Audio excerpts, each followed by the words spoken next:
호텔 경제학은 사실은 이 맥락이 굉장히 크고 복잡한 주제예요, 이게. 그러니까 1970년대 이후에 이제 케인즈주의 경제학의 그 지배권이 무너진 시기가 1970년대인데, 그러니까 실업하고 인플레이션이 동시에 나타나면서 케인즈주의 경제학의 기초가 많이 허물어졌어요. 그때 이제 한쪽에서는 그와 완전히 반대되는 주장이 등장하고, 다른 한편에서는 케인즈주의 경제학을 수리해서 이제 살려보려는 시도가 나타납니다. 그러니까 이제 호텔 경제학이 예는 진짜 극단적인 예인데, 그 반대 극단에 어떤 얘기가 있냐 하면, 10만 원을 호텔 예약을 하고 나중에 취소하리라는 걸 다 안다.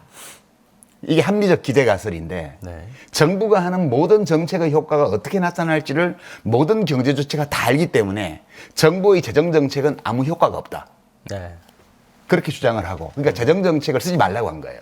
그리고 통화 정책도 통화량을 줄였다 늘렸다 해봤자 민간 경제 주체가 다 알기 때문에 소용이 없다. 통화량을 늘리면 인플레만 생기지 아무 효과도 없다. 그러니까 가만히 있어야 된다. 예, 그러니까 정부는 그냥 해마다 거래량이 늘어나는 만큼만 통화량을 증가시키면서 꾸준히 일정한 속도로 통화량만 증가시키고 나머지는 아무것도 하지 말라라는 주장이 나온 거예요. 근데 그게 신자유주의 물결로 1980년대 이후에 이 미국 경제학계가 세계를 휩습니다. 근데 그거에 대한 대항으로 나온 이제 논쟁 과정에서 사람들이 다 알지 못한다는 거예요. 그러니까 호텔에 10만 원 예약을 했는데 그걸 취소하리라는 걸 모른다는 거예요. 그래서 때로는 국민들이 예측하지 못한 정책 수단을 투입하는 것이 효과가 나타난다.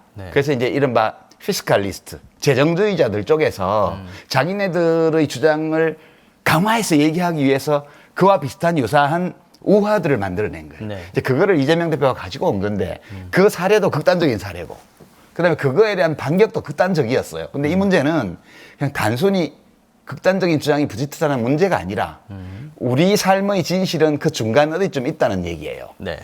그러니까 그 중간 어디쯤이 진실인데 이재명 대표는 재정 정책의 중요성을 강조하기 위해서 그 예를 든 것이고, 그걸 반격하기 위해서는 그걸 공격해야 되는 거죠. 쓰지 말라는 거죠. 저거 경제학도인데 경제학자가 이걸 몰라요.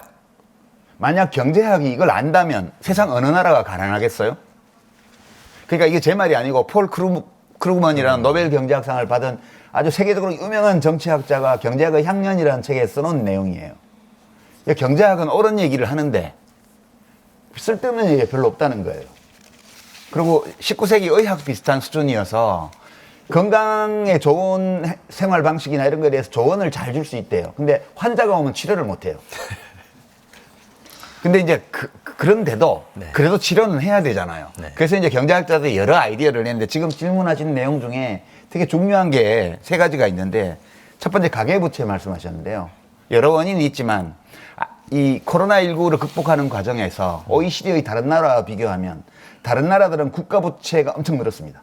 우리는 조금밖에 안 늘었고요. 그 대신에 가계부채가 엄청 늘었어요. 왜냐하면 유럽 선진국이나 미국에서는 보상을 줬는데 우리는 대출을 해줬거든요. 이게 굉장히 커요. 이재명 대표 후보가 이걸 계속 지적하고 있어요. 이 문제 있어요. 가계부채가 커지니까 원리금 상환 때문에 소비 여력이 없어지죠. 그래서 내수가 윤 대통령 취임하고 나서부터 만 3년 동안 내수가 계속 내리막이었습니다. 특히 소비 지출이에요. 이게 중산층과 서민 가계의 가처분 소득이 줄어가지고 일어난 현상이거든요. 그러니까 코로나 때 정부의 지원 정책의 여파가 지금까지 그럼요. 지금 코로나 충격에서 우리가 아직 못 벗어나고 있는 거예요. 이 소비가 위축되니까 투자가 위축되고 일자리가 안 생겨요. 그러니까 청년 실업도 당연히 많을 수밖에 없죠. 이 악순환 고리에 지금 우리가 들어와 있는 거고, 이 악순환을 어디선가 끊어야 돼요. 어디선가, 어떤 방식으로든.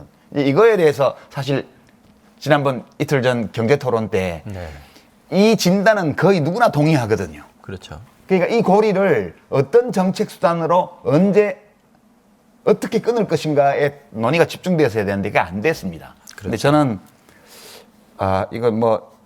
이건 별도의 토론이 필요한 사안이고요. 전제는 경제학자들은 모른다예요.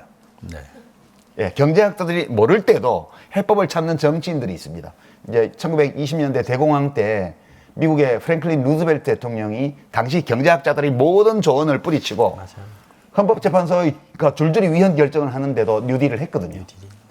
때로 경제학이 해결하지 못하는, 알지 못하는 방식으로 실사구시적 접근을 통해서 저는 할 수도 있다고 봐요. 이 문제는 별도의 논의가 필요하다 이렇게 생각하고.